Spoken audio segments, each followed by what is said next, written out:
Hello and welcome to part 2 of my History of Gaming series. So, if you've not watched the first video, go check it now. Links in the description. So let's get straight into video 2, starting with my favourite console and most important console of all time.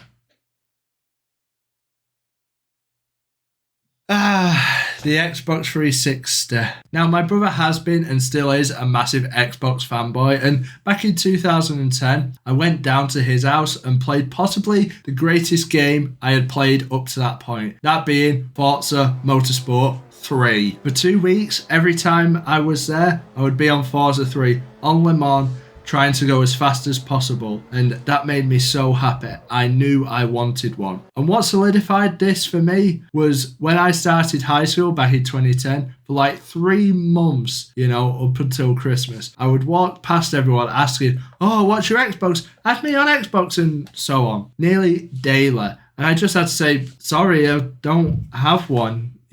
I wrote down an Xbox 360 on my Christmas list, and waking up Christmas morning to see what Santa brought me, my eyes lit up. A brand new Xbox 360 with Kinect, obviously, with the games of Forza Motorsport 3, Forza 4, FIFA 11, Kinect Adventures, Kinect Sports, and probably the game that turned me into a true lover of video games, Call of Duty Black Ops 1. I fell in love that day, and I still have it till this day. This is by far the most important object in my life that has led me to how my life is now, for better or for worse. And my original copy of Black Ops 1, here it is. And this is what made me cool, I thought. I would play Black Ops nearly every night with people from school, just like the kids do nowadays with Fortnite or Warzone or whatever they play. Minecraft maybe. And for the foreseeable future, until this day, I still get Call of Duty every year, with some being great,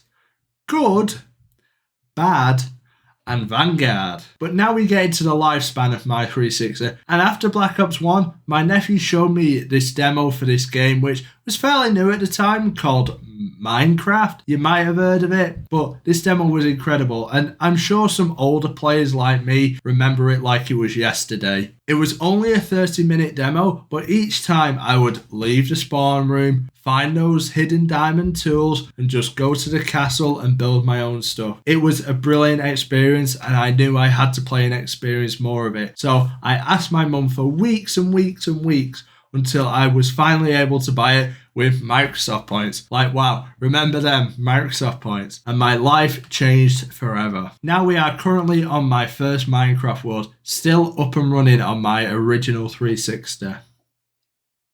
Anyway, that's it.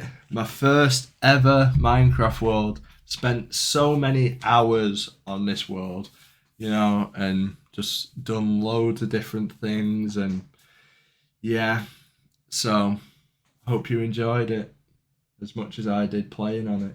And I have so many important worlds on multiple systems and versions of the game. The game I still play to this day a whole decade later. Never has a game been so good, produced so many great memories, and given me so much enjoyment as Minecraft has over the years. And I know people watching this might feel the same way. But now, the final game on the 360 segment is both a positive and negative for me, as you'll see. And that is FIFA 14. Come on, I can actually do it! I can beat James! Yeah! Yeah! Yes! 3-1! I got it a couple days before Christmas in 2013 as a sort of early Christmas present, and immediately got hooked. It helps that some of my friends at the time from school played it as well, as we would be in an Xbox Live Party chat as I failed to get into Division 9. But now we get into the dark period of my gaming life, something that still plagues FIFA till this very day, and that is FIFA packs. The FIFA players cocaine, a system where people think they can get great players but end up with Andy Carrolls. And I was addicted, as many children get, and I kept spending my parents' hard-earned money on these packs. Oh wait. So what we looked at as surprise mechanics.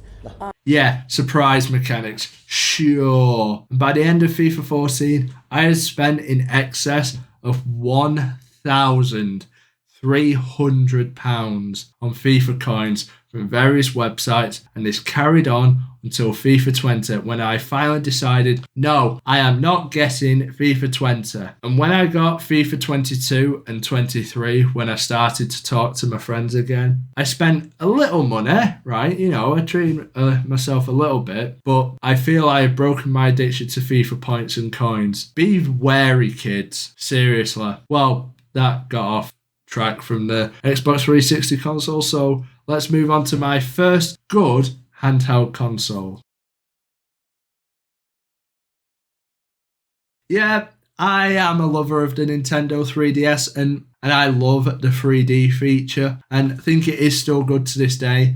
But this segment is short as I never really played much on it. I just played Mario Kart 7 and 3D Land, which I do love so much. It's a great Mario game. And that's a problem I've always had with Nintendo consoles. They just don't have many games I am a fan of. But it's still a neat little handheld console to play, and as you can see, I did buy a new 3DS XL, but told you it would be a short segment, but let's move on to my longest serving generation to date.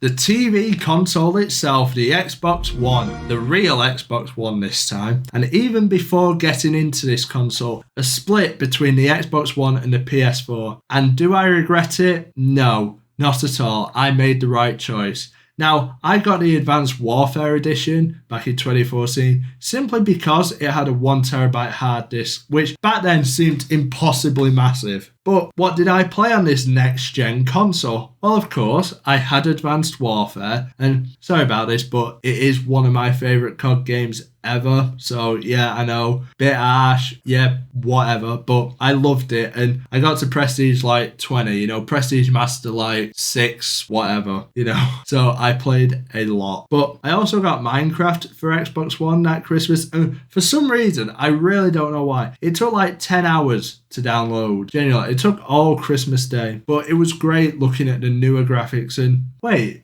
this is like my only special edition console ever. Like, it seems wrong the amount that I've had, but nah, it's not. Anyway, I basically played these two games until like mid 2015 when my nephew came over and played some game on my brother's Xbox.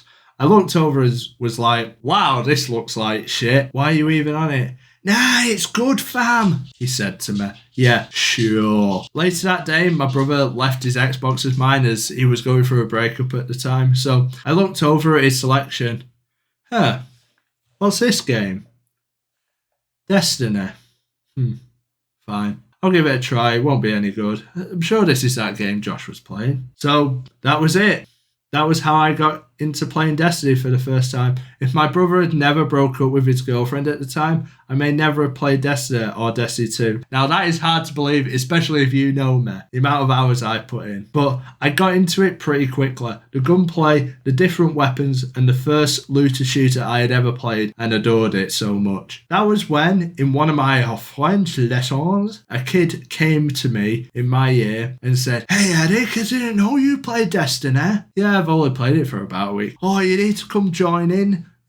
We've got a fire team and we'll get you through raids and nightfalls and stuff, whatever you need. Oh, what have you got?" Oh, okay. Well, I've never done a raid or nightfall, so sure. That was all it took. I had a fire team ready to take on the Vault of Glass and ready to take on Crota's End. They were the best bits of the game and made me love it even more, with me getting Black Hammer on my first Crota's End run and, well, just the Chassa White shader on the Vault of Glass. But I had never had an exotic up to this point in Destiny, so it was the weekend, and after the House of Wolves DLC came out, if you remember, completing the Prison of Elders, your first ever Prison of Elders, gave you an exotic for free. So being severely underleveled, basically just bare minimum to get in, I was carried through by two of my fire team members. And when we walked down to the treasure room, I opened the chest and boom! boom! I got Galahorn as my first ever exotic. And who says dreams don't come true? I was in total disbelief as the two friends I was playing with had never had Galahorn before. And now that I got carried through, I got it first try. I mean, not bad for a first exotic, to be fair. And then I bought The Last Word from Xur, which I thought was going to be my first exotic. And from then on, fell in love with this game. I continued playing over the summer break until the Taken King in September that year. I carried on with my Destiny experience,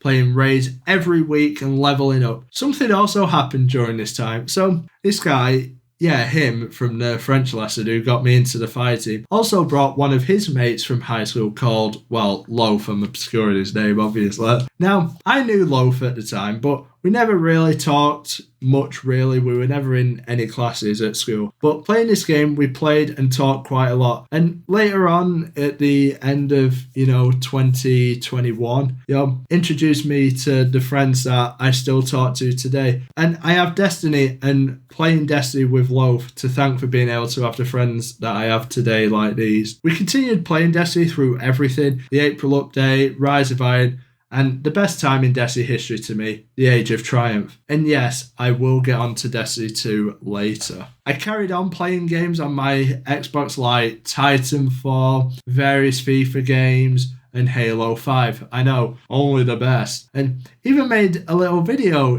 back in the day of my top 10 games on the Xbox at that time. And finally, my number one game. You have been waiting for this in this video. Is it Fallout 4, Witcher 3, or even Metal Gear Solid 5? Are you ready for this? My number one game is Destiny! Hey, right, stop. I don't want people knowing about that channel. But anyways, let's get onto my first PlayStation since the early 2000s.